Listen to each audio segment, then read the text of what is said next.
Whether you're new to pool and practicing the basics, or a more experienced player performing drills to improve your shot making and positional play, the Drill Partner is perfect for you. All right, let's go. Welcome back to another edition of Dogged It. Am I blurry, Melina? No, but I must be in the Twilight Zone is what it's looking like. Why is that? What do you mean? I'm coming to the house and it looks a little different. Oh, yeah. I did some remodeling in here. I hope you like it. Yeah. Let us know, guys. Let us know what you think of the background. We did a couple things different just to improve the experience. Oh, yeah. There we go. I was trying to position that so it covered your face, but I missed it by a little bit. But yeah, I hope things are. I hope you guys like it. So, hey, look, this is a show you guys have been waiting for. We got Panozzo oiling up his typewriter or whatever he needs to do to get ready to get in here. He should be in here in a couple minutes. Melina and I have been working hard on in a period of time where people don't like standardized tests and giving grades. We don't shy away from that on Dogging It. We got the report card show. Is that the way life is now? Because back in my day, we had what you weren't. If you failed, you failed. That's just the way. That was life. I know. So, tell me about it. Not anymore. I don't even. Hey, when I was in high school, there was a 4.0 grading system. Now I'm hearing about kids with a 4.3 and stuff. I'm like, how's that possible? How is that possible? I don't even know that this was a thing. No, we had 4 was the cap. Were you a 4.0 kind of guy? No, probably a 2.2 on a good day. See, I had like a low 3, but I missed a lot of school. I skipped a lot of school. That was a problem. Skipped. Yeah. Let's bring in Panozzo here. Mike, can you hear us? I can hear you fine. Can you hear me, or you still got bumps? Your audio sounds pretty good, Mike. It sounds pretty good. Pretty good. That was like a 25-minute computer restart, though. I told Melina my computer doesn't like getting up this early any more than I do. So now that's pretty funny. Joey had a small window to work with. We said, you know what? Let's make it happen. Let's make it work. Make it happen. We got a fun show. Hold on, turn that off real quick, Joe, before we bring it. Yeah, the seat was right up there in the back. We got a fun show in store for you guys. We're going to be talking players, captains, lineups. We're talking the experience that everybody had, whether from the couch or in Mike's case, because he's a diva out there at Ali Pali. We're also working on doing like teachers. Yeah. Oh, but here's the deal. Look, if I got up this early in the morning, I don't want no cushy answers. I don't want no BFF type answers. I mean, we're taking the gloves off here, boys. That's the thing. We're getting up this early. No B- when it was really a C+. We gotta really be honest here, all right, as far as how we're grading them. I know Mike prepped for sure. I didn't prep. I'm hoping Joey might prep. Joey prepped. I created the slideshow. That's all the prep I did, and I'm ready to work. And he graded papers and everything. I'm ready to work from the seat of my pants here, boys. There you go. And I got some hot takes, as Melina will tell you, and Panozzo. You and I don't think we've done many shows lately, but I've been coming with some zingers. You have been coming with some zingers. A couple of them I wish I was on the show because I was going to take you to task. You don't even know, Mike. Joey's been going off over here. No, I saw it. His main whipping boy is Shane. Yeah, SVB. He's never coming on the show, by the way. No, Shane's first question after I ask him to come on is going to be, "Is Joey going to be on?" Yeah, I don't think he knows my name. With the tie going to be on? Got another show this weekend, or maybe this weekend, if not early next week. We're pushing for Darren and Carl, trying to get them on, trying to work it out. You want to talk about some divas, though? Carl Boys might be the toughest, the toughest landing guest in the industry. Yeah. Ouschan was a walk in the park. Yeah. Old Carl, though. We're gonna move mountains, though, Carl. We are. All right, boys. Where are we gonna start? It's the Mosconi Cup. That was 11-3. Yeah. All right, taking off the gloves. How we starting here, Joey? All right. Well, first let's do this. Yeah, first, this is an unusual time for us. It's early in the morning. We had to fit this one in. Guys, we have more ideas for content than we have hours in the day. So do us a favor, hit the share button, make sure people know about out there and people can start watching. But we're going to go, and I got a little slideshow set up here. We got our faces there on the side. We're going to chit chat about this. Wow. And I think we're going to have a lot of fun with this, boys. So let's just roll right into it and get to the first person. D. Start with Team USA. Hey, look, if we're gonna have start the chat on, we better have some interaction in the chat. If we're gonna have it up on the screen. You're taking up a lot of real estate over here. So here we go. We got Shane Wolford. We got his record. He was 0-2 in doubles and 0-2 in 0-1 in singles. I guess we'll start with Pinozo this time. Are we starting all? We're going all Americans first. Yes, we are. Okay. I thought we were going Europeans first. No, you said you gave me the order. This is your order, Molina. Doesn't matter. Let's go. Shane Wolford. I'm giving him a B-. B-. Give me the right. Give me the. And here's the reason. Rationale. I thought he really played pretty well under the circumstances. I thought he had a couple good matches that got away from him. Relative to everybody else on the team who we were expecting more from. I thought he played about as well as I could hope he played. You knew he was going to make some mistakes, but it didn't look like the moment was too big for him. Didn't look like the stage was too big for him. He had that tough match at the end against David Alcaide that he should have won. But I thought overall, certainly, he was not the reason we lost. He was not I talked about beforehand about how these, the Tyler, Styer, and Shane Wolford had to give us some points, and he didn't get us any points, but I thought that he played really pretty well. And I thought he was a good team member, as far as, going along with the whole program. Jeremy said that he was willing to listen and learn about the process throughout the whole thing. So, I'm looking forward to seeing him in the future. I think this was a perfect, starting point for him. Especially since we didn't count on him to have to win the last match, or it wasn't a really close match. So this was just really good experience for him. And I thought that he played all right. What was your grade again? Perfect starting. B-, I think. B-. Okay.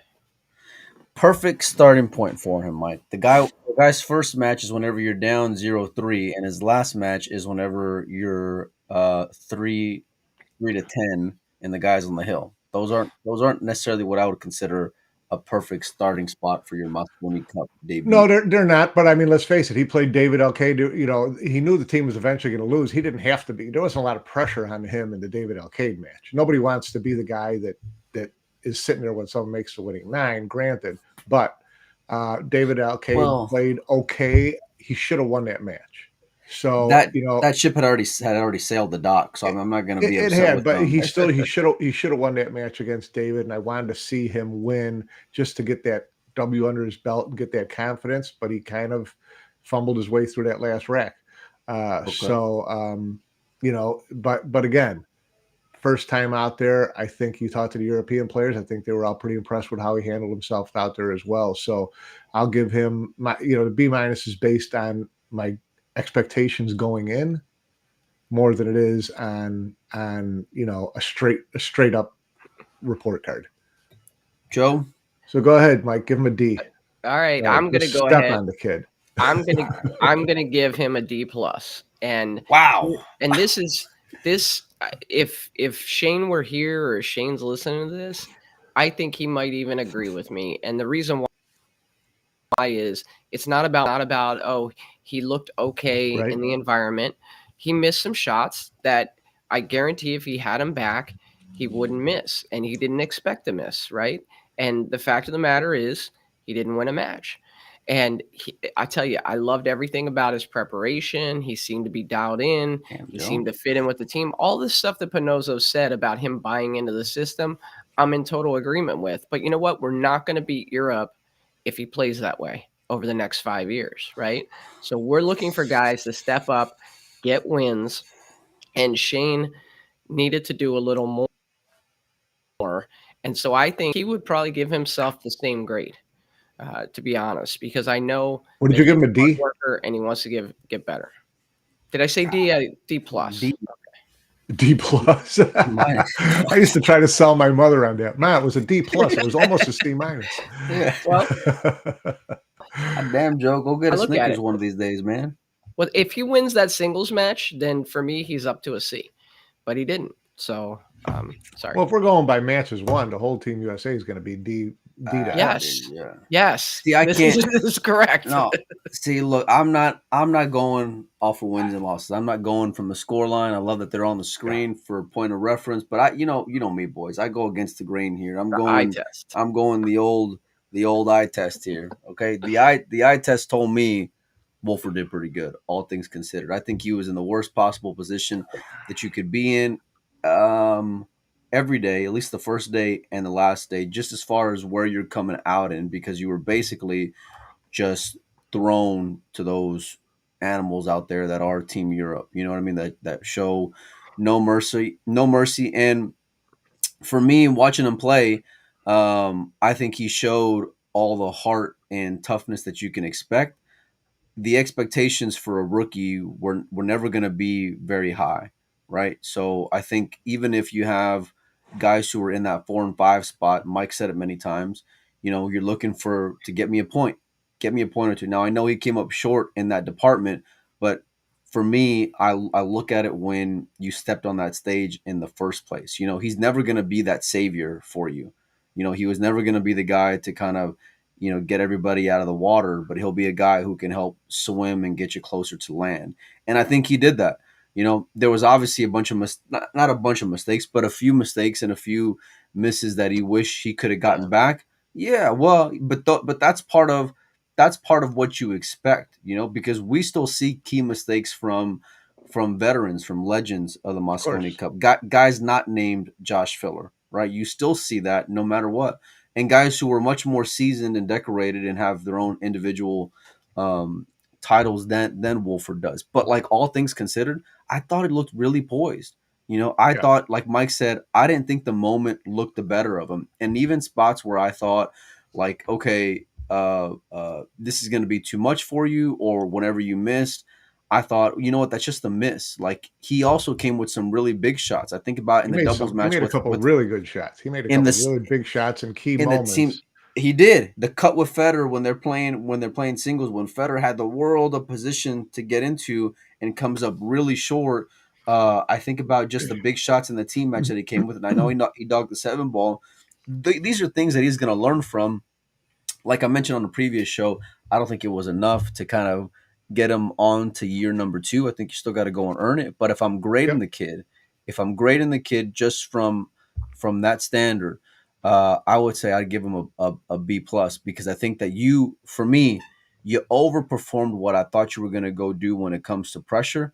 Obviously, you didn't have very many opportunities, but I think if he would have been afforded more opportunities, because what I saw out there, I think he would have gotten us a point. But I mean, damn, the kid only played three games, you know? Yeah, 3 matches. So. And you know, I also think he would have performed better had the team performed better around him, and had there been more confidence circling around that whole and team. I liked the morale that he brought to the team too. Like, cause he was there still trying to keep spirits. He was there trying to keep it lighthearted. I liked him on the team, yeah. If ifs and buts were candy and nuts, what a Merry Christmas it would be. We're grading, you guys are grading that again.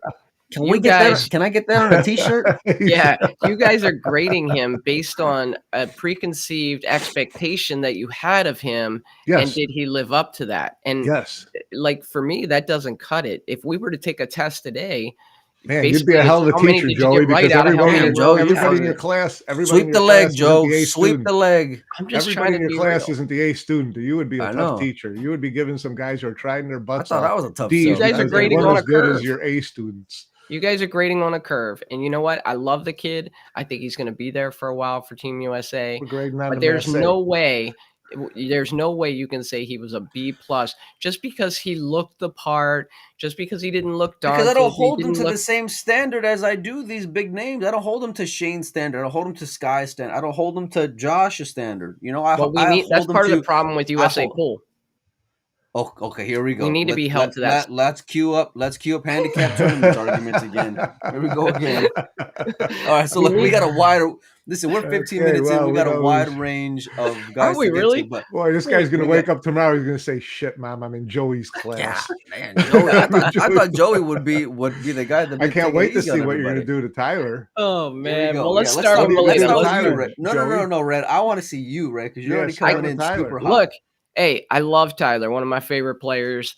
You know, I consider him a friend. And I think if you asked Tyler to grade himself, this would have been interesting. Maybe next year we can do this. We asked them to give them a grade first, and then we talk about it, Joey. What'd you give him? I think he would give himself a D, and I agree with that grade. He just did not look himself this year. He missed opportunities. I just didn't feel like, as encouraged as I was by his play the year before, I felt like this year was a letdown for Tyler. He to me, he never really settled in, and that's just the way I feel about it. Love the kid. He's going to be there for a while. He's going to be able to redeem himself next year, but this year was not good for him. No argument there. Molina? I think Joey made a lot of really good points, especially about the part of being settled in. I think in a lot of aspects, Tyler is probably the second leader when it comes to the players on this team, behind Sky. But I also feel like maybe it was a bit of a letdown in that category as well, because there was opportunities, it seemed like, where he could be the guy to get through to Shane, you know. And I was listening to a podcast on Cue It Up, and it was with Ray and Nate and Jim. And Jim had a pretty interesting quote, and it was anonymous, but it said that a USA player said, you know, Shane's lucky he didn't get his phone thrown in the water this week. And I knew who I thought would have said something like that. So it's not anonymous anymore? Yeah. I'm not saying it was Tyler, but I know where my money would be on as far as who did say that. But I think that maybe all the outside things got the better of him. The one thing that you're also right about is that Tyler's really honest, and he can take it, and he's a big boy. You know, he can handle the heat. I think by his standard, yeah, I mean, for me, he was a bit of an afterthought. So I guess I'd give him, I guess I give him a D+. You know, I mean, you did all you can do, all things considered, but certainly not what we expected of him. Especially because last year, I thought through the first 2 days, for me, he was a leader and probably the MVP for me through 2 days last year at the Mosconi Cup. But he's an honest guy. I think he'll shoot you straight, and that's where I'm at with it. Yeah. Panoza, what you say? Yeah, I'd say D as well. You know, he didn't miss a ton of shots. He missed that key 7 ball playing with Shane. Yeah. I think in that match he was trying too hard to. That was the point, Mike, that you really brought up. That was really good. You know, like trying to be with, like, trying to get Shane engaged. Is that what you're going at? Yeah. He was. Yeah. It was obvious. You know, he could see it right after the team match that Shane was already going to check out.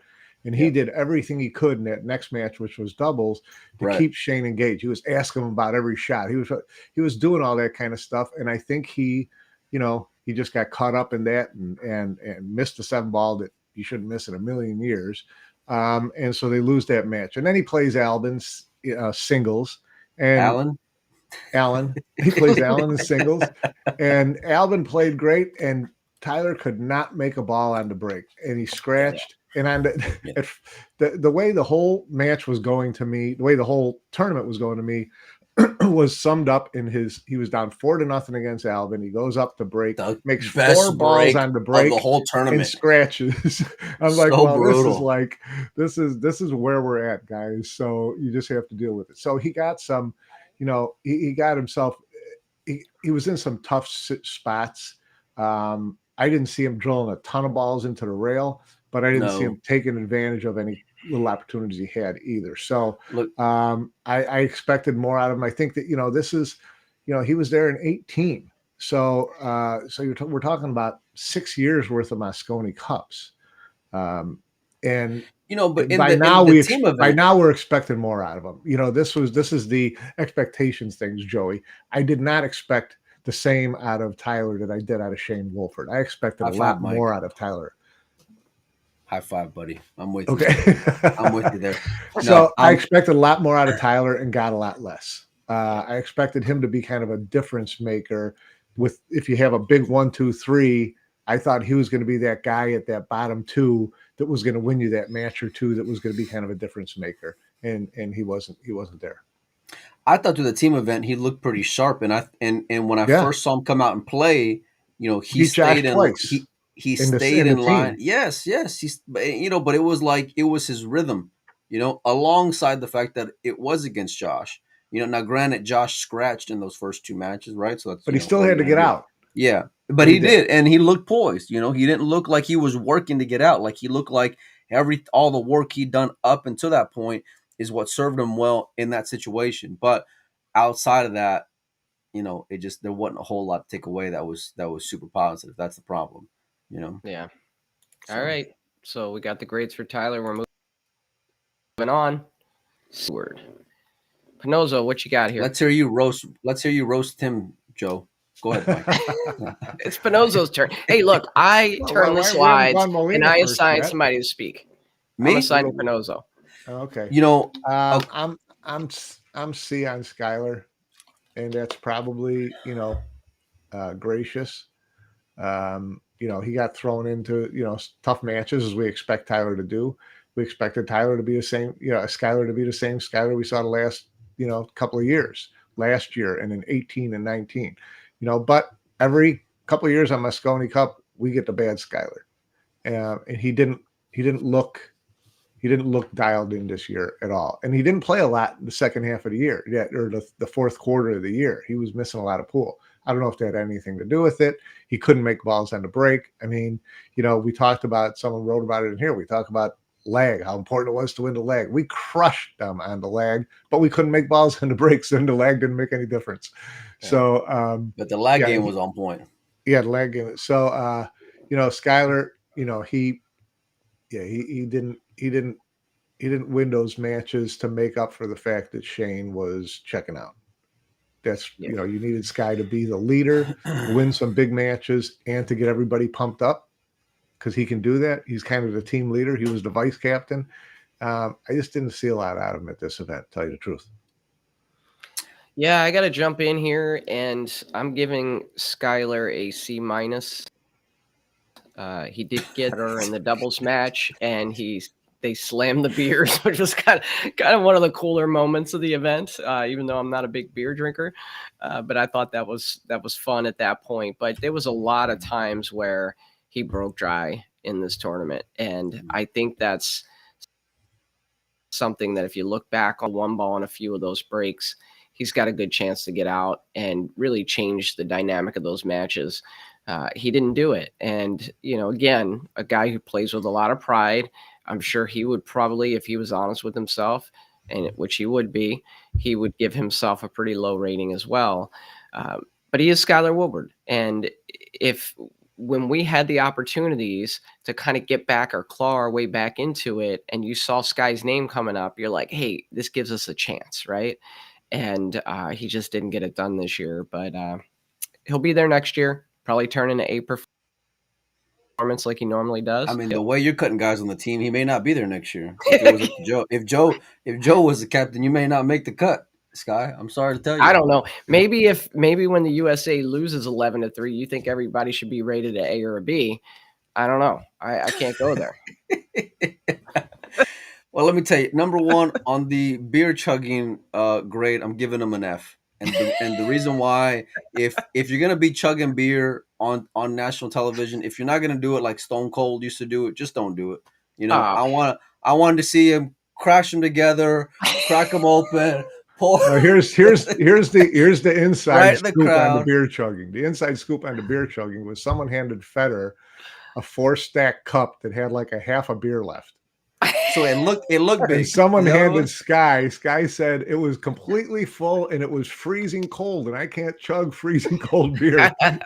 So he said that's why I struggled with the beer. Wearing the beer by the time you're done. I need you to be in the crowd. I need you to clank them together. I need you to take a beer bath if you're going to do that. That's the only way you're allowed to chug beer on the Mosconi Cup from here through eternity. We should have like an extra. By the way, just in case.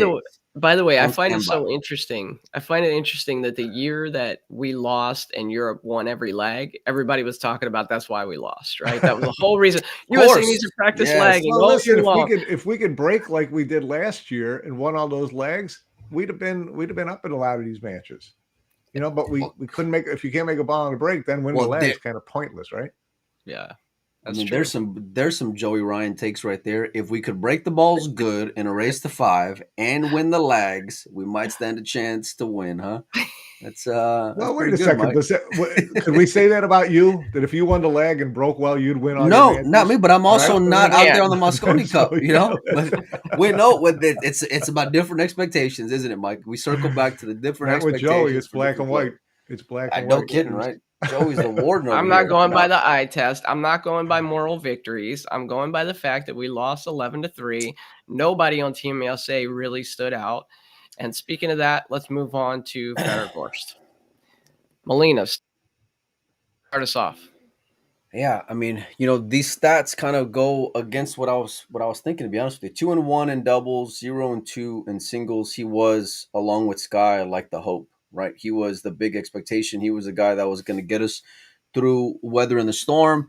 But like I said on this show and many others, there was a lot of factors to kind of keep in mind why I didn't think Federer would perform to his standard. Part of that being the equipment, part of that being the slide, the conditions, the crowd, which I thought took it easy on him. I think he got a real big pass there, which we've mentioned a few times. But if I'm grading Federer just because I felt like there was such a high ceiling for him, I'm going B-. I wasn't in love with the equipment change prior to. He left Q-Tech. I think it was a month before, and then he still stayed playing with them. Even throughout Puerto Rico. So it's like, well, could you stay playing with that same equipment that you were dialed in through the Mosconi Cup? If you're an American fan, I would have rather so, if I was betting on you. But he looked like a first-time player for me, to be honest with you. Like there wasn't any flash, there wasn't anything special about his game. He was not the same buttoned-up Federer when it comes to his safety play. He wasn't the same Federer when it comes to his positional play, his pocketing, the way that he was dialed in when it comes to making tough shots. I remember a very specific shot when it comes to him and Wolford in the doubles, and they were a little flat on the ball, and Federer told him, just stop the ball. And in my head, I'm like, I don't know if you want him to do that because you're not making these filler-type shots right now. And it was a very difficult shot is what it would have been had he just stopped the ball. Now, Wolford drew out of it and got Federer a lot more of a premium position than what he would have had otherwise.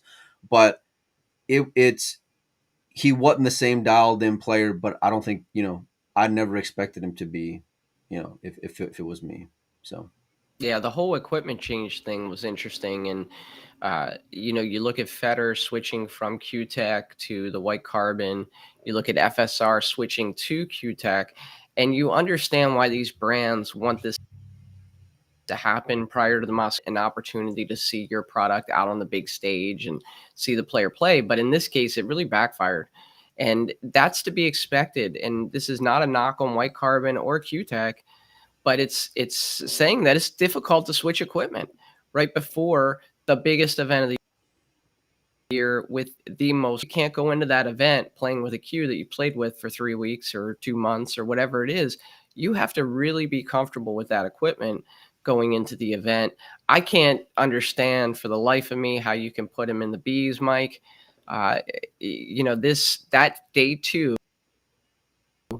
Jeremy put his in and said, this is our chance to get back in this. We're going to take arguably one of the top 5 players in the world and put him up to bring us back into contention. And it just didn't happen. Yeah, but like if what I heard was true is that they asked everyone who wants to go out there and play, and Federer was the only one to man up and say yes, then I'm giving him positive, attributes for that. Now that was unfair to him and it was a failure. But if you come out 1 win out of 3, that was a failure. Yeah. But I don't think that, like, I still like that he was willing to go and I do too. Get in the line of fire, Yeah. So that's not so black and white when it comes.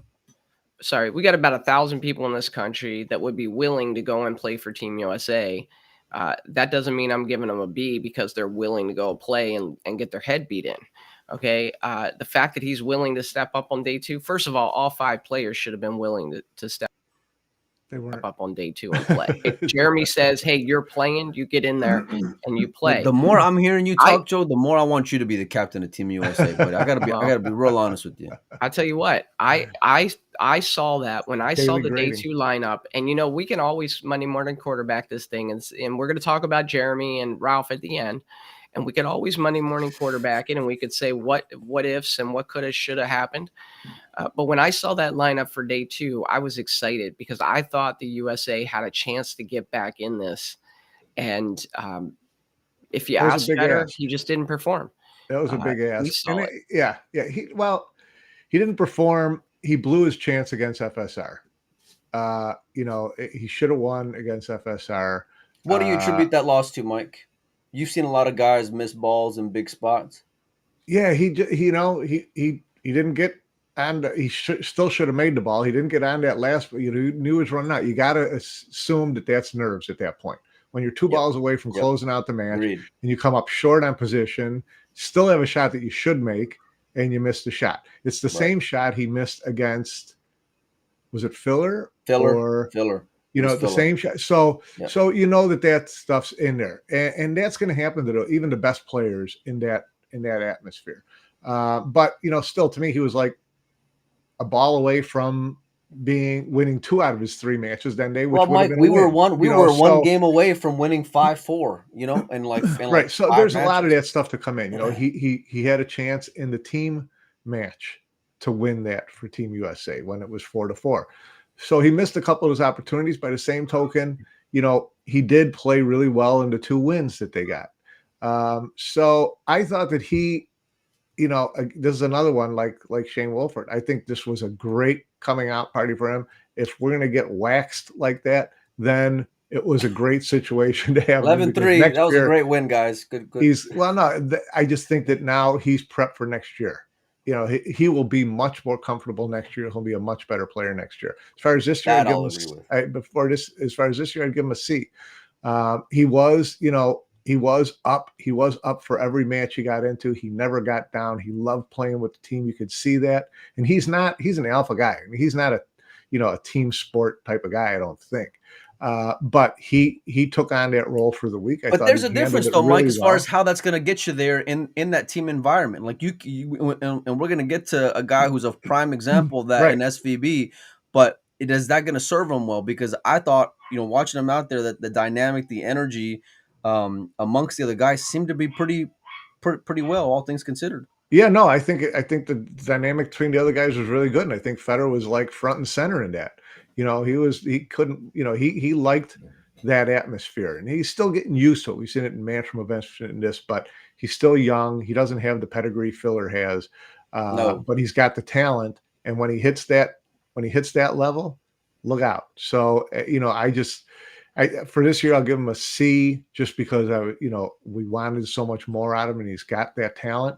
But he's going to be your SBB for the next 15 years. So buckle up. Yeah, I'm with Panozzo. I got him as a C as well. Although, if you could break apart the playing and the attitude and the teamwork side, I really agree that he was you could see it interacting with the guys. You could see it in preparation of the event. He kind of felt like, hey, I'm really here. And maybe he felt like he had something to prove, coming over at the last minute to Team USA. And so that was intentional. I'm not sure.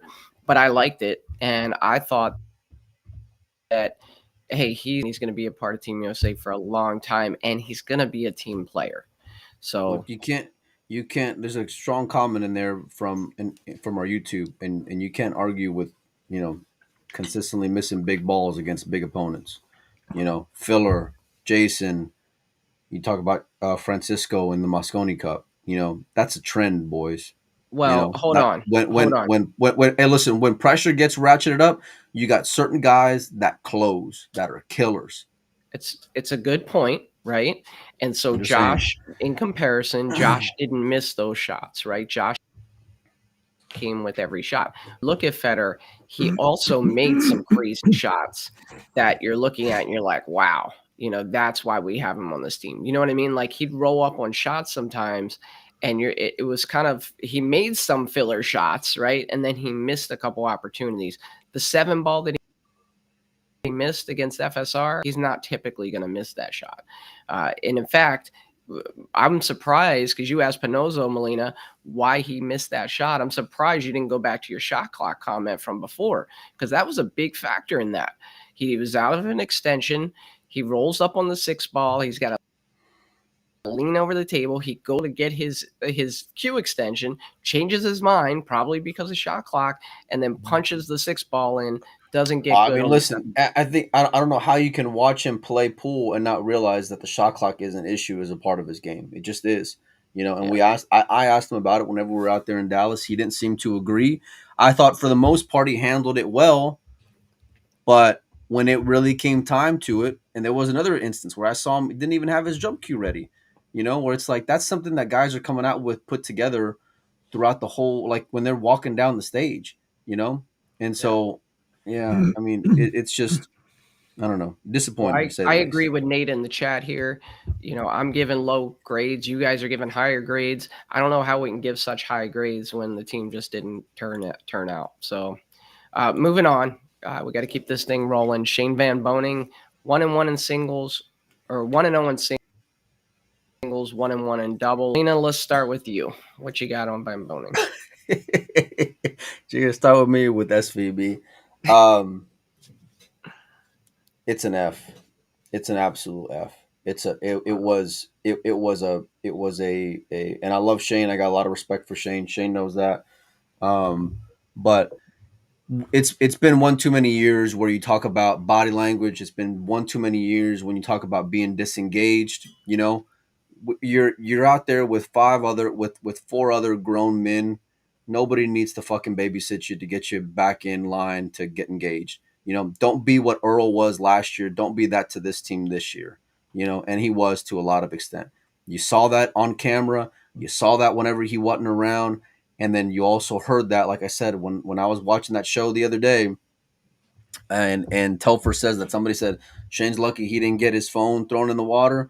I'm guessing because he was doing a lot of this number here, Yeah. And there you go. Mike's agreeing on it, right? Somebody should check Shane.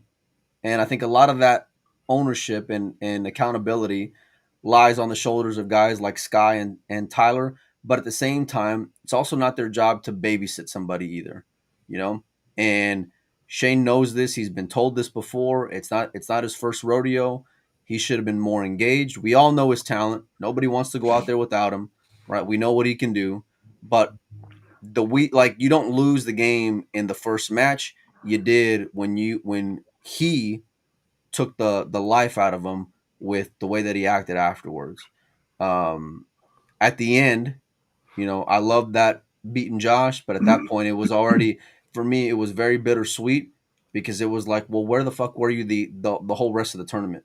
Where was this guy? Like he can be that guy. He can. He showed that against Josh. Why weren't you there and be a goddamn leader from day number 1 or from the beginning of day number 2?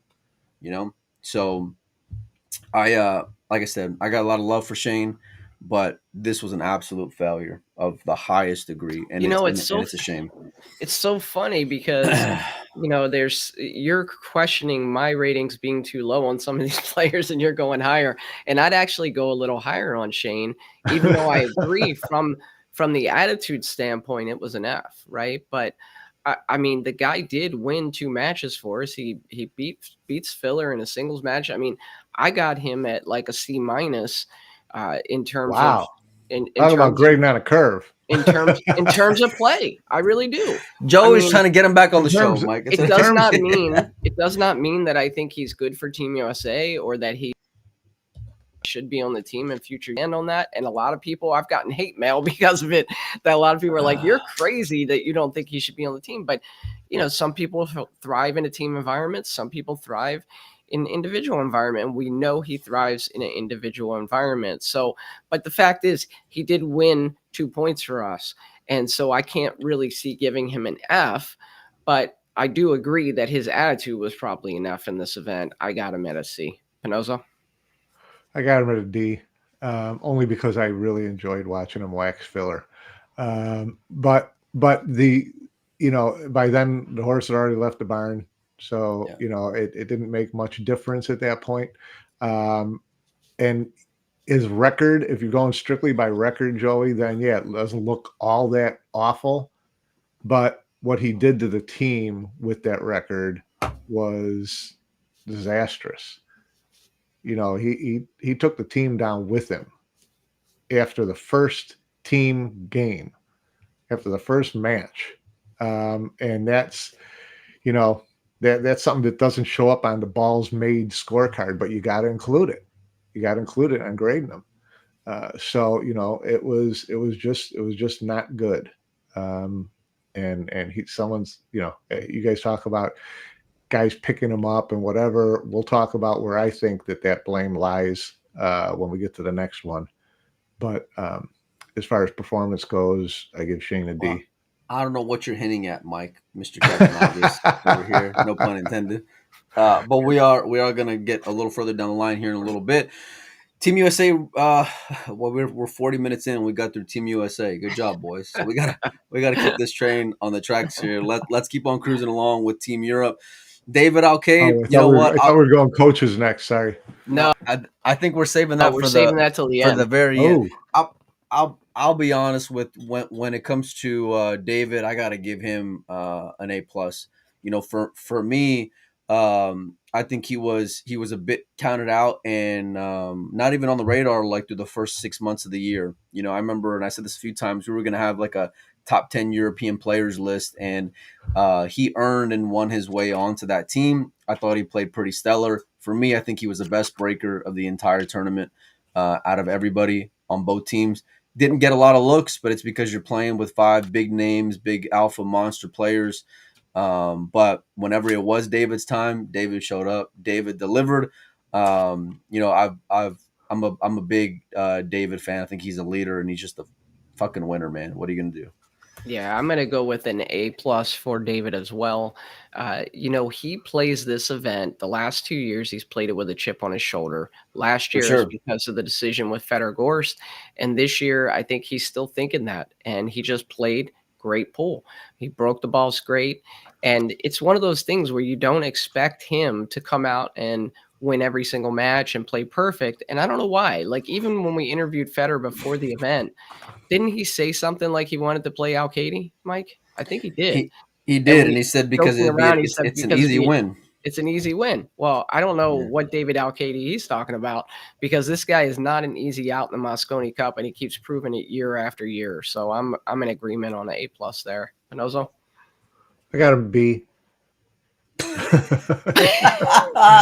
didn't do enough. Hey, listen, if you're going to start throwing around the way you delivered it to B, it's the B. Yeah. Well, if you're going to start throwing out the A+, you got to save them for Albin and Josh. I mean, you can't put him on the same level with either of those guys. So I thought that David missed a couple balls that should have cost him more than they did. Against Shane Wolford match, shouldn't have won that. Kind of gave him the opportunities. I thought that there was a lot of, if this match had been closer, tighter, and there were more critical matches, I didn't think David's great. I mean, he broke great, and he doesn't make a lot of mistakes, but he'll make a mistake now and then. And that's what you don't get out of Albin. That's what you don't get out of Josh. So I can't give him the same grade. I thought there were opportunities in those David matches, and we just didn't show up, which made things pretty cushy for him. All right, moving on. You mentioned him, Albin Ouschan. Why don't you start us off? He kidding me? The guy hasn't missed a ball in 5 Mosconi Cups. I mean, he was, we talked about him probably being maybe the weak link, and he just got a good roll at the end of the year to make the team. He looked like he couldn't miss a ball if they were 3-inch pockets. He's so good in doubles. He's so good in doubles. You just see his partners just like, they just don't worry about a thing when they're out there with Albin. And he broke great. He made every ball. He made his partners comfortable. And then, then he got a free ride in the singles match against Tyler because of the scratches on the break, things like that. But he broke and ran out when he's supposed to run and break and ran out. I thought at the table, to me, he looked better than David, which is why I couldn't give him the same grade. Well, I am going to give him the same. David an A+, and I'm giving Albin the same. Yeah, well, grade. You got to give him an A++. Right. I can't give him a double plus, but A+ as well. And, I don't know if Albin's success in this event has a lot to do with the fact that he's kind of considered the third or maybe fourth best. Yes, it does. For player sure. on the team, right? So there's him. He knows he's got that team behind him to back him up. But, man, he plays good, and I love his cue ball. And I think that's why he's so good in doubles, right? He can put that cue ball in places, and then his partner never really has a hard shot. And so Albin plays the safe game as good as anybody, the way he plays. And in Mosconi Cup, he tends to just bring it up a level. We don't notice it as much. Sometimes it's like we got to pinch ourselves on a third day and say, wait a minute, this guy hasn't really missed the ball, right? Because we're seeing Josh and Jason get the fans all into it and everything. But Albin is as steady as anybody in the events. You talk about silent assassins. I mean, he just kind of strolls in there, doesn't jump up and down, doesn't say a word, doesn't laugh, doesn't smile, doesn't whatever. He just goes and knocks in balls, shakes the guy's hand, walks off, and you're like, wow, that was fast. Yep. So what do you say, Molina? Yeah, I can't argue with any of the points you guys made. He's just an anchor, and that's where he thrives. What we hope that Shane would be as far as like performance-wise, being kind of the afterthought of the group, is what Albin just lives up to the bill. I love the photo you chose for him, by the way. An absolute monster. Yeah. An absolute monster of monsters. The guy is just big time when it's time to get big time.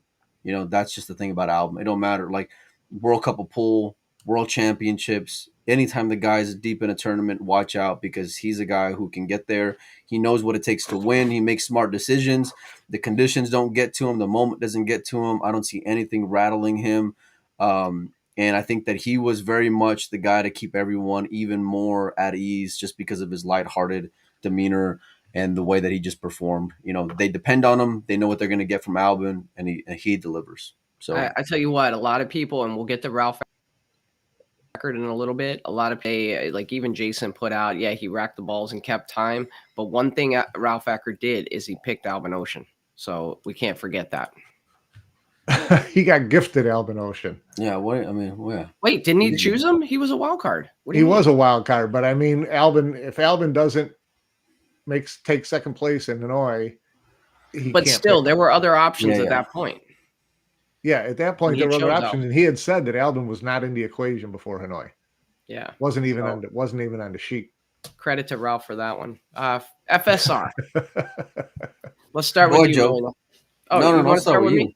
Yeah. I say who starts. Okay, you don't come out and tell me that I start, but I'll start. Me. Yeah. So first of all, I just want to go on record and say that FSR is probably my favorite player on Team Europe. He's giving him a C. Here we go. Here it comes. With all due respect. With all due respect.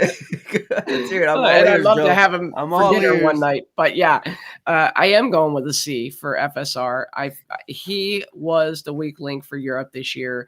Unfortunately, the United States couldn't take advantage of that, right? Exactly. They couldn't hammer it home. Right. He had tons of uncharacteristic mistakes.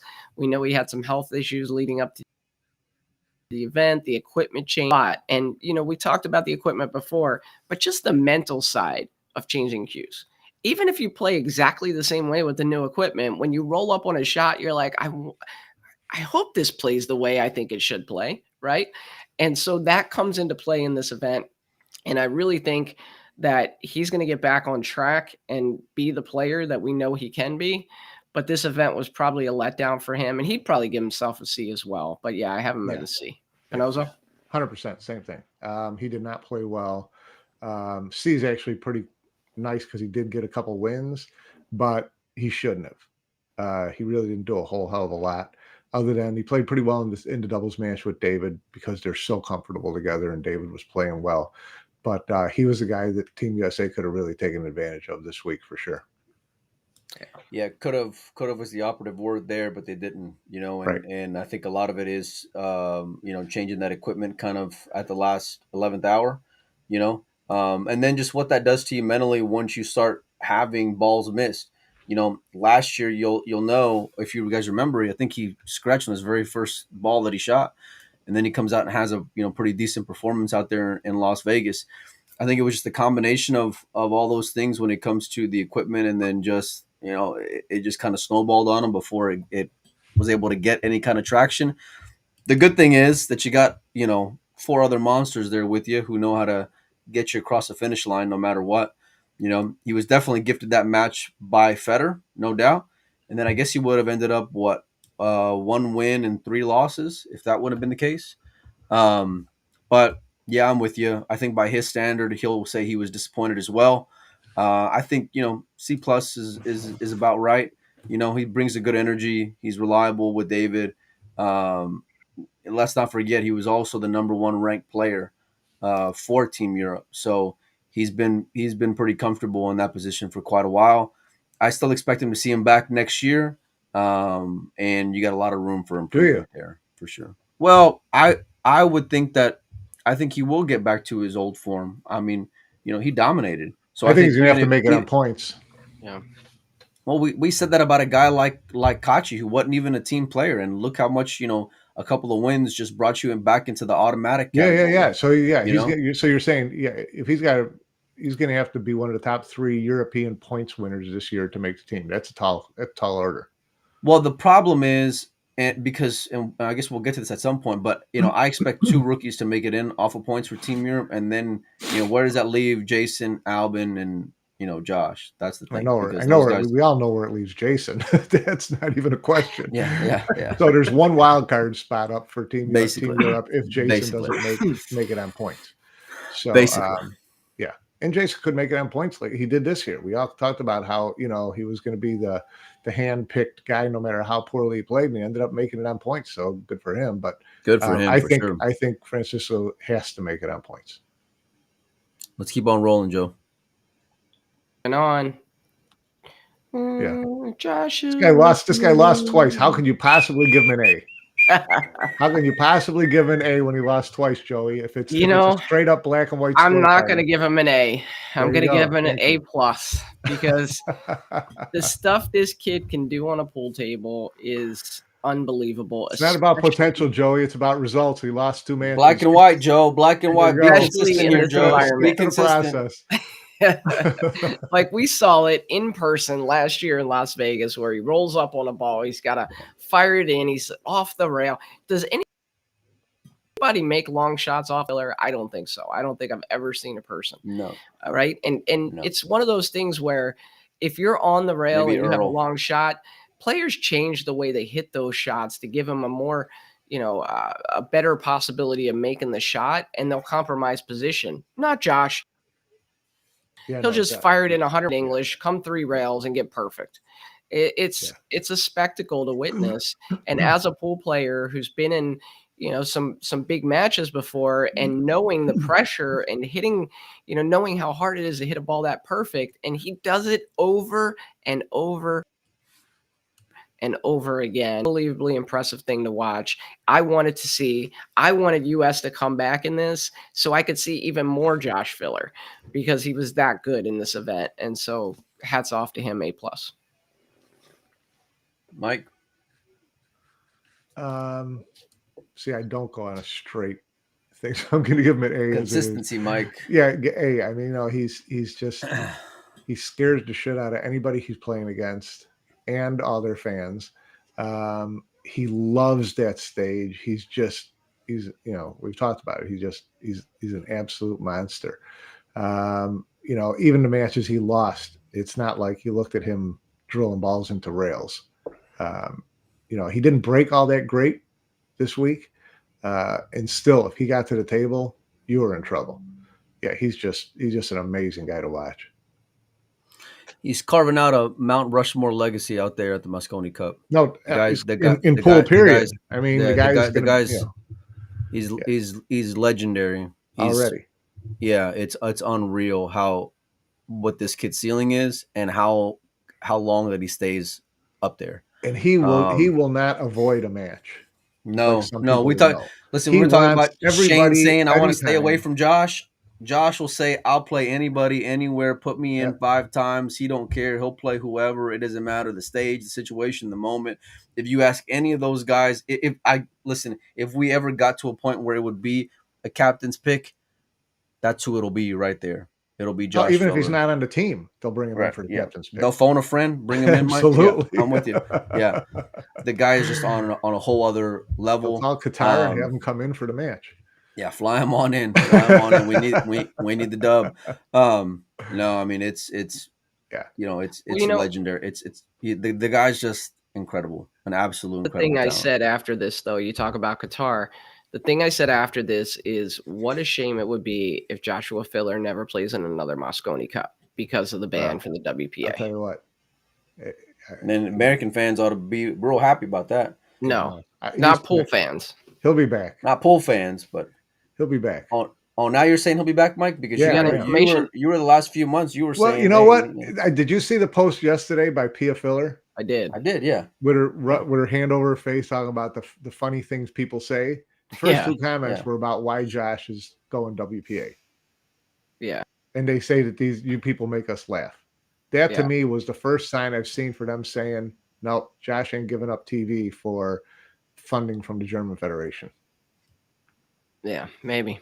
I mean, they got some pretty big. Which is great. I mean, I don't, listen, I'd love to see U.S. have a better chance, but I don't want to go to a Mosconi Cup and not see Josh Filler.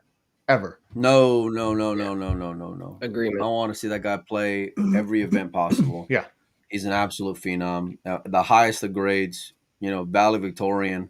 He's at MVP, check, you name it, check. Any ball please, that I don't want to shoot, which is every ball, put him in. For the love of God, please lose the Don't hate on his celebration. The Cristiano Ronaldo thing's gotta go. Don't do it. Gotta go. Don't do it, Mike. Don't do it. You sound old, Mike. Hey, did you happen to see Garnacho from Manchester United make the bicycle kick? And then he celebrated with the Ronaldo celebration, and everybody gave him a hard time. They're like, how can you score like the goal of a lifetime and then just reuse the Ronaldo celebration? So I'm with you on that one. We should start putting a flag in the corner then, and when Federer makes a winning 9-ball, he can run over and grab the flag. Yeah. That's like they do in the corner by the corner kicks. Yeah. Oh my gosh. All right. Something else. So, and by the way, I try to choose some very unflattering pictures here, courtesy of Matchroom Pool. So this one looks like Jason has no teeth. Constipated Jason Shaw's with no teeth, but trust me, he does have teeth. And so we'll it's a funny picture. We'll end Team Europe with Jason Shaw, 2-1 in doubles, 1-0 in singles. And once again, stepping up and playing just insane pool at the Mosconi Cup. Melina, Mike, what do you say? Give the guy an A. He's the heartbeat of Team Europe. I love his energy out there. I love everything about him being a part of that Mosconi Cup show. I think he'll be there for the next 15 years. The guy plays great pool. He's playing great pool now. He executes. It doesn't matter, what's going on. He's the guy who is going to be right there with you, patting you on the back. And he can also come with a very big shot if you need it as well. Jason is what the Mosconi Cup is. So yeah, Panozo, A+. He's the only guy who gets my A+. He's, because of everything that he does. I don't know how he does it. He's the one that's running out, picking up the team in the morning, getting them going, around the bus going over. Ice baths, Mike. Cold plunges are a real deal, Mike. You ever done one of those? Oh yeah, cold plunges are the nuts. Every day. Love it. I love that stuff, man. But he's the one buying them food. He's the one making jokes with them. He's the one. I'd be curious to see if Josh Filler is as good in the Mosconi Cup as he is if Jason Shaw wasn't on the team one year. That's a good point. Because he takes pressure off of Josh by being so picking everybody up and whatever. He's amazing. And he made a ball every break. The only guy in the tournament made a ball every break. He played unbelievable. And I think that that's an astonishing thing. I mean, Josh can do it, but Jason's at a whole nother level of being able to be totally engaged with your team, over the top engaged with the fans, it's a lot of adrenaline, Mike. And still walk up to the table and drill every shot like it's a hanger. That's a hard thing. I'm assuming it's a hard thing to do because I don't have the talent to even know what that would be like. But to be able to balance those things and not not have the one tilt screw up at the other side is astonishing to me. I see about the cue change, but I just want to say Jason's been playing with different cues for like months now. Jason's like Effort. He can grab a broomstick. He'll be fine. Since the U.S. Open, I've seen him change with different cues. Yeah. Anyway. I did make the point earlier about FSR and Federer, so I think that's why the comments are there. And, it is a good point, right? He did adjust well to new equipment compared to some of the other guys in the event. But I have a scenario for you guys. I'm giving Jason an A+. Every year I root against him. Not because I don't like him, I do, but because, he's the face of Team Europe, and that as he goes, Europe goes. But I got a scenario for you guys. Let's say that all of a sudden some American pool player hears that the lake trout are really good in Sweden and decides to immigrate to Sweden, and they get what? Shane Van Boening. Does that flip the script? Would the U.S. now be the favorite in this event? That's an interesting scenario, right? Because it's almost like where we can't hear you, Mike. On the pool table, right? There's not a whole lot of difference between Shane and Jason Shaw, but in terms of a team aspect and getting the teammates going, you guys said it, getting them out to breakfast, getting them geared up, taking them to the spa, all of that. If U.S. had that from a player of that caliber, what difference could that make? I don't even know what the hell you just said, Joe. I don't even know what Mike, if you're talking, Mike, we can't hear you. Check your microphone, Mike. Hit the refresh button. See if you can come back in because your audio. Because your audio. I'm tapping out. I'm hitting mute. I don't want you guys to... Let's keep on cruising, Joe, because I know. Oh, there you are. There you are, Mike. Now we can hear you. Now we can hear you. It was my Marcel imitation. Oh, there you go. Keep on cruising, Joe. We got a hard out here. I want to hear your thoughts on that. Like if we had Jason, forget the Shane going to Europe, but if Jason were on Team USA, what I said when I was on mute was that listen, the Asian team would love to have Jason Shaw on their team. You need guys like that on your team. If no slam, but if Billy Thorpe had Jason's talent, Billy Thorpe would be on the team every year, right? We can get a guy that can do that. Who knows? Maybe in the future, Federer comes out of his shell, he becomes that person. Or Sky takes on more of that role or whatever. We can, that's a possibility. But you need that on your team. There's no doubt about it. All right, fine. I was expecting more fireworks, but I'll take it. Let's talk a little bit about this year's format, guys. I'm going to turn this off real quick. I just have to make one quick adjustment, but let's talk about the format. Melina, I know you had a lot of thoughts on this. We're bringing in Darren Appleton and Carboys to talk more format. We're going to dive real deep, so we're just going to touch base on this real quick, but it's an F. It's an F across the board. Yeah. We got to have some changes made because you can't have a guy like Wolford come in on the very last day. You got to implement some parameters to where that stuff changes. So, Mike. Yeah, I mean, obviously, it's been bad for a couple of years, but it was never more obvious than this year when Federer played 3 times in a row on one day and Sky played 3 times on the other day and Jason played 3 times in a row. And it was like enough. It's not a team event anymore. It's gotten away from being a team event, and it was kind of for gimmicks. And it used to be in the old days. No one could play a second singles match before everybody played one. Thank God it got to that last match. Otherwise, Wolford and David Alcaide would have spent the whole time playing 2 doubles matches and gone home. They've got to change that. They've got to change to make it more of a team event. A lot of people were talking about it in London. A lot of people who have influence, the Matchroom people, Carl, Scott. Darren's been talking about it. And there's some great ideas out there, whether Matchroom follows them or not. But yeah, I think that they definitely have to adjust that and make it more of a get more full team involvement. That's what I want to see. Yeah, I'm in agreement there. I don't have too much to add. Let's move on.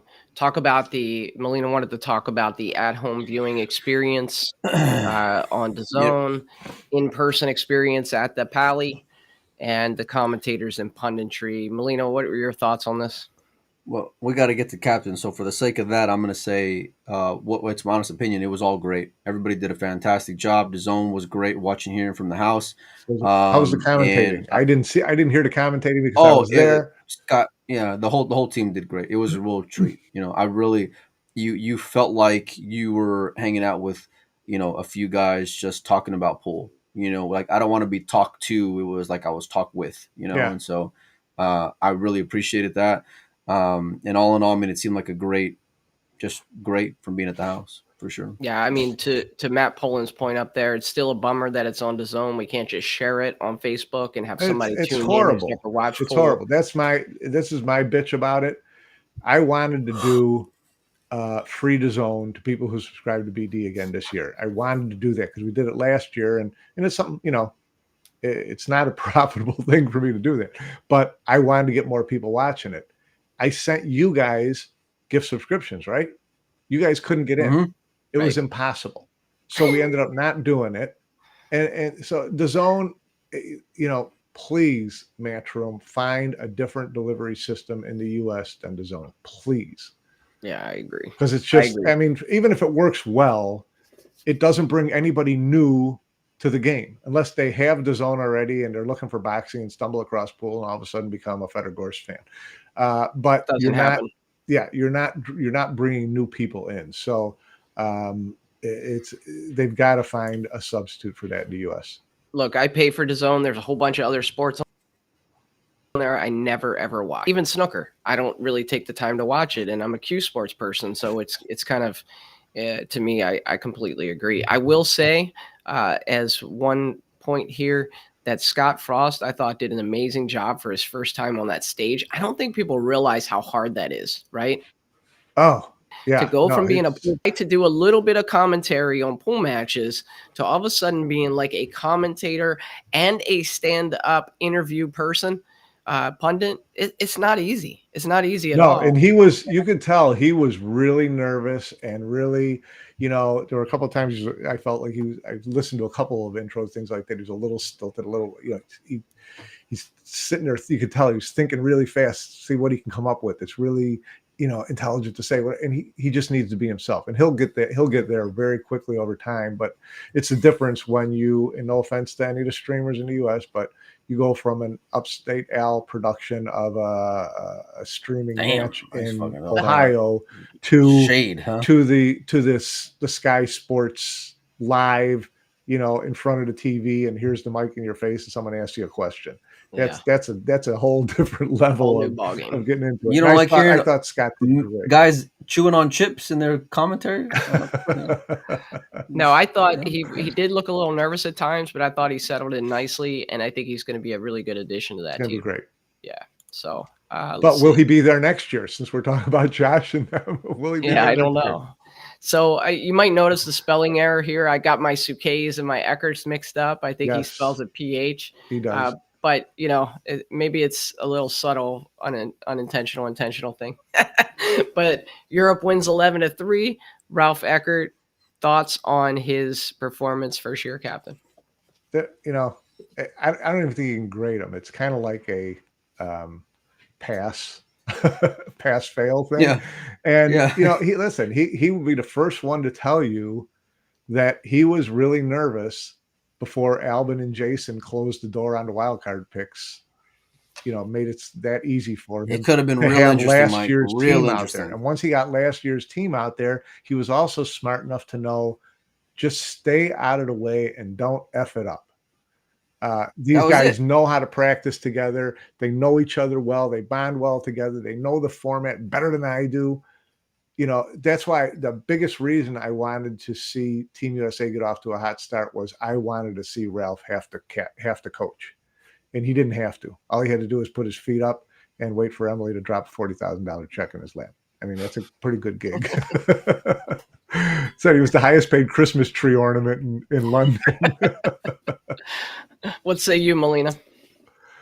E for effort or lack thereof, staying out of the way was the best way to do anything. I mean, it's not Ralph's fault. There's a bunch of leaders on that team. They know how to get the job done. I'll also give him credit for not having so much ego that he tried to force himself into the equation. Agreed. He didn't That I'll jump. He definitely didn't run agree out with. there and jump on Yeah. everybody. He didn't try to act like he was coaching anybody. He didn't whatever. He went out there. I watched him once. He went out there. I don't know who was playing. It was Josh or someone.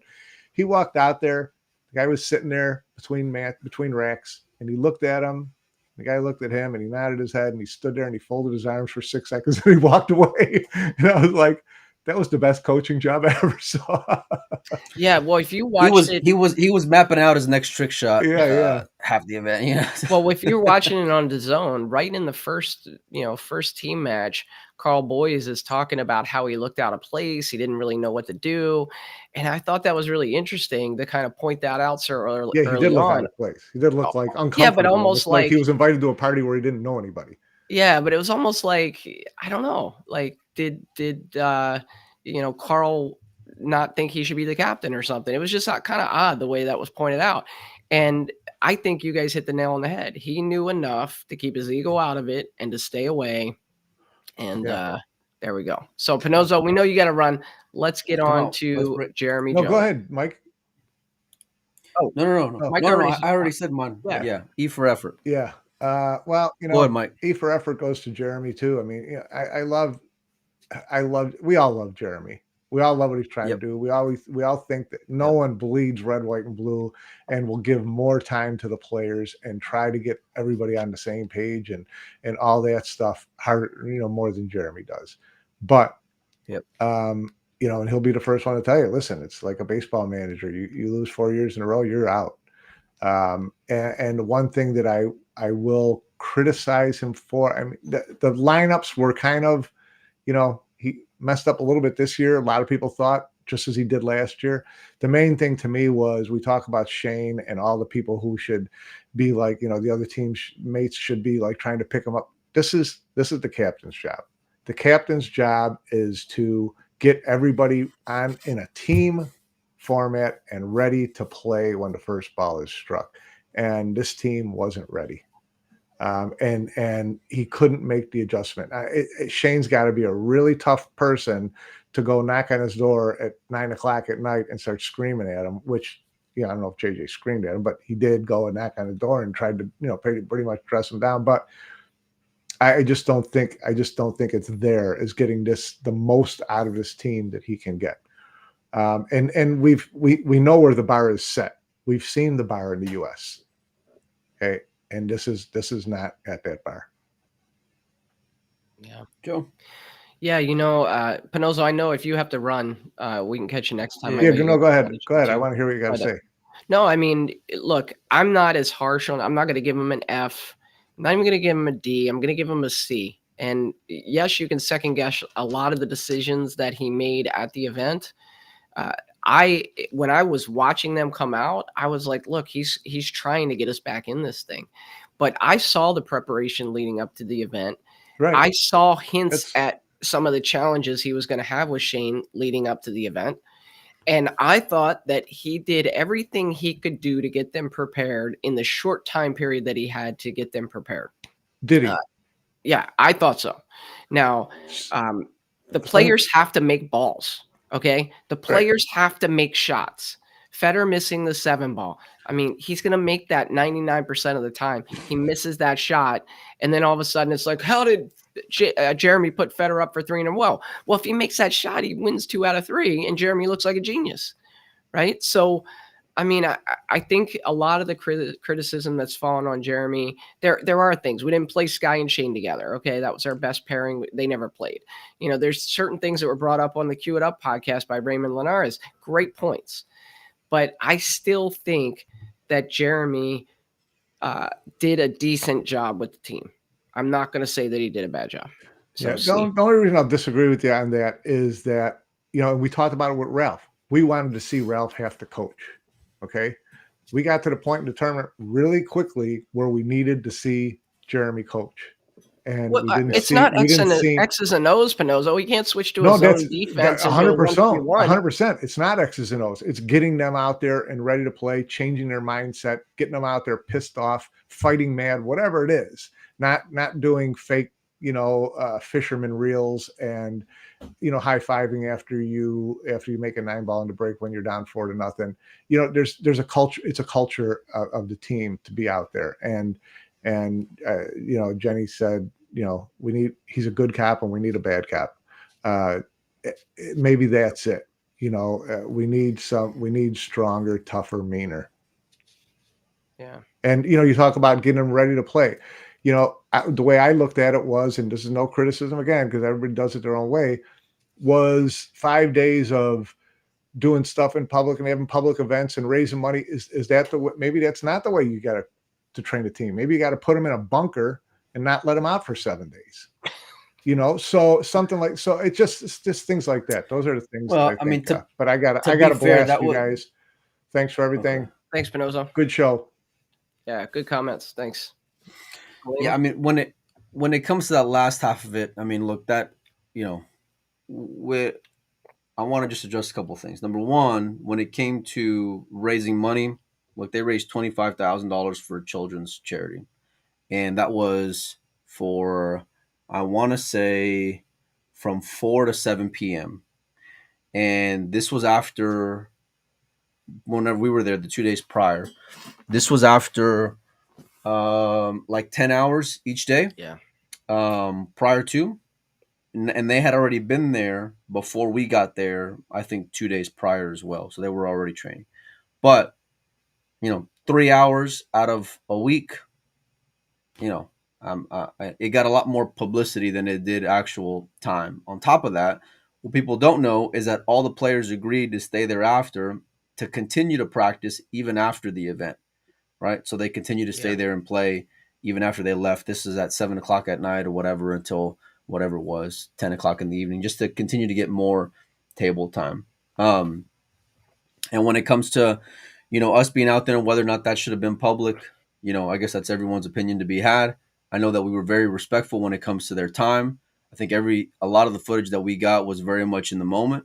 And, whatever time we did get individually with players, it couldn't have been more than maybe 30 minutes a player throughout the entire time. Over the course of, for me anyway, because I went out there the third day as well. So I guess over 3 days, So I didn't see a lack of effort. I saw Jeremy be very much getting in their asses when he needed to. When he saw them dick around and take it too lighthearted, he made sure to check them, during, training, during doubles.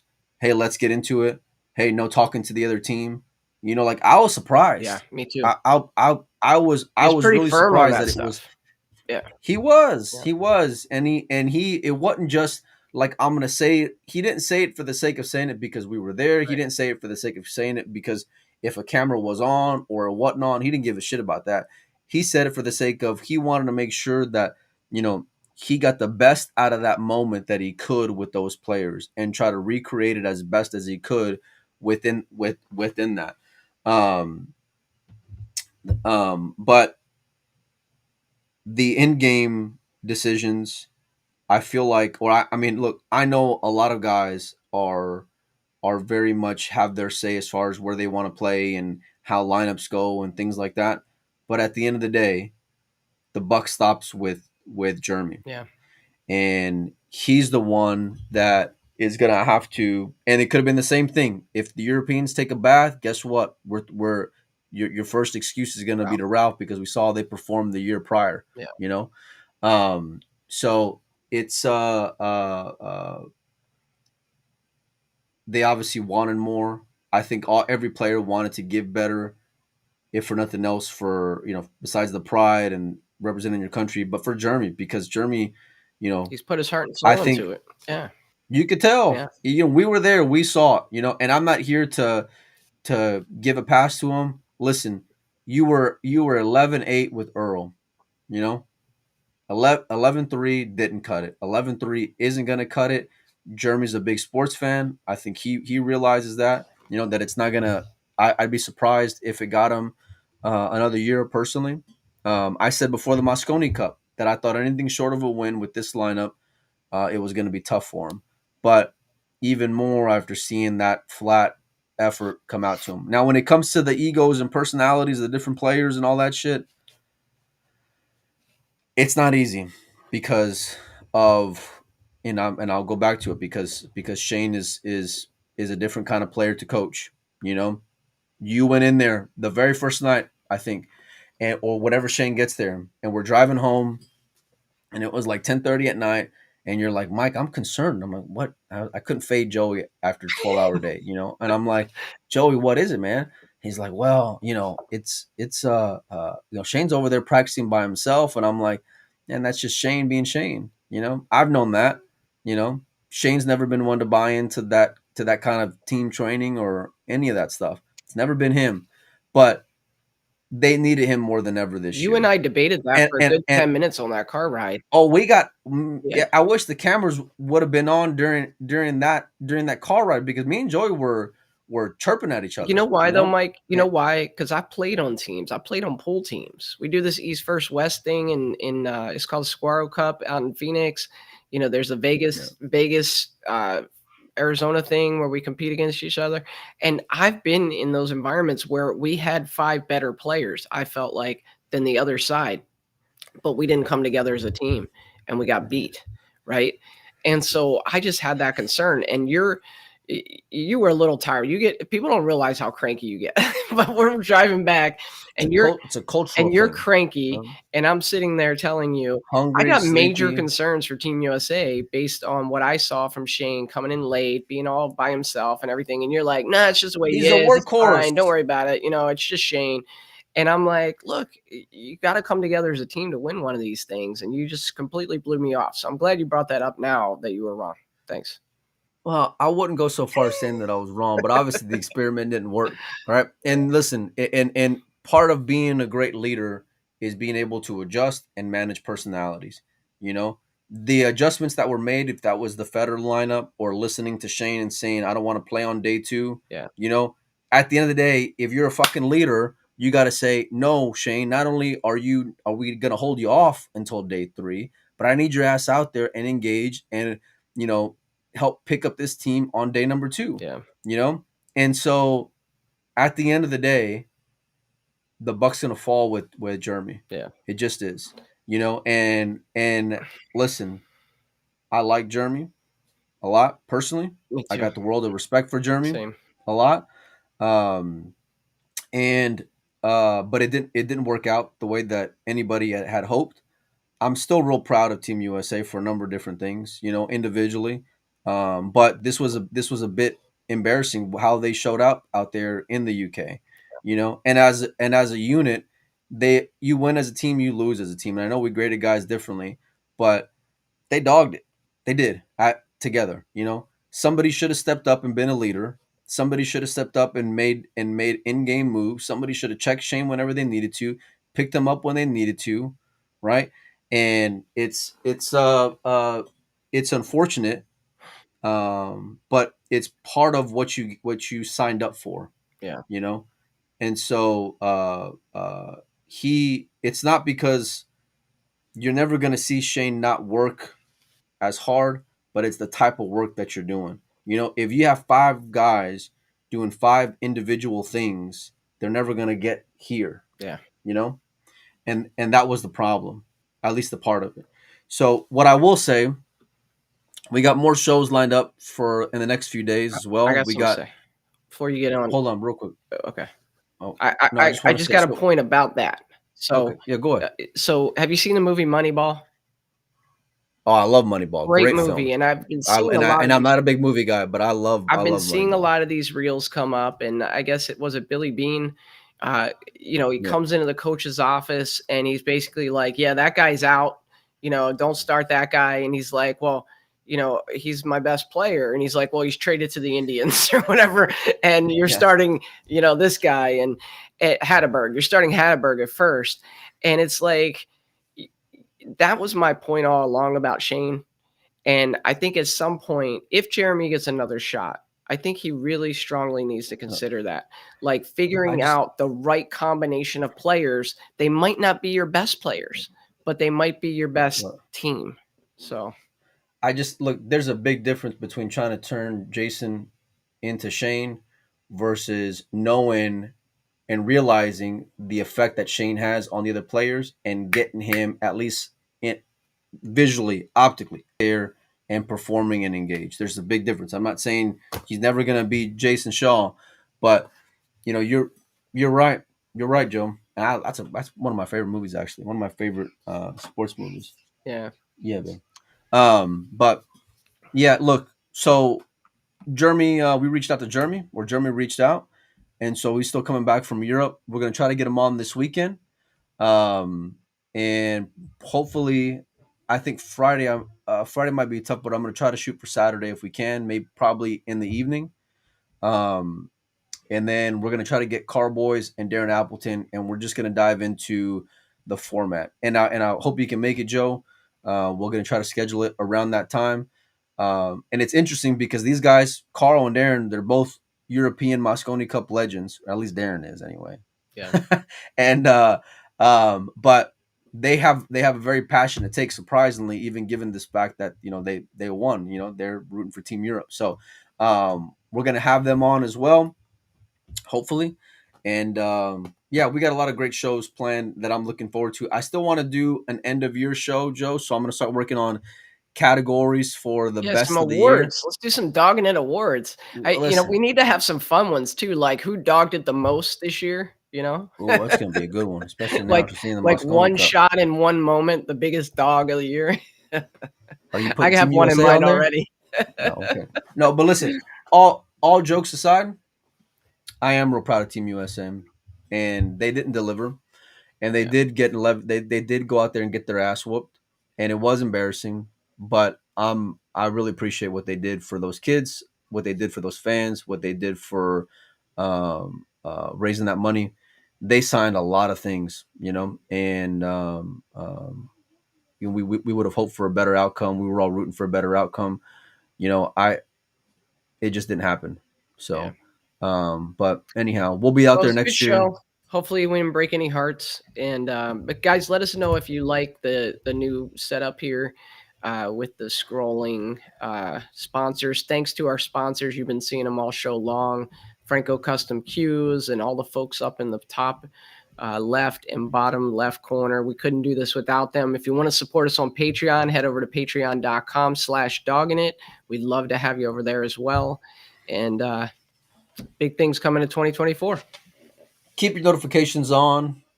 Check out billiardsuperstore.com, Alberto Trujillo. And thanks everybody for hanging out with us this early in the morning. And we'll see you guys real soon. So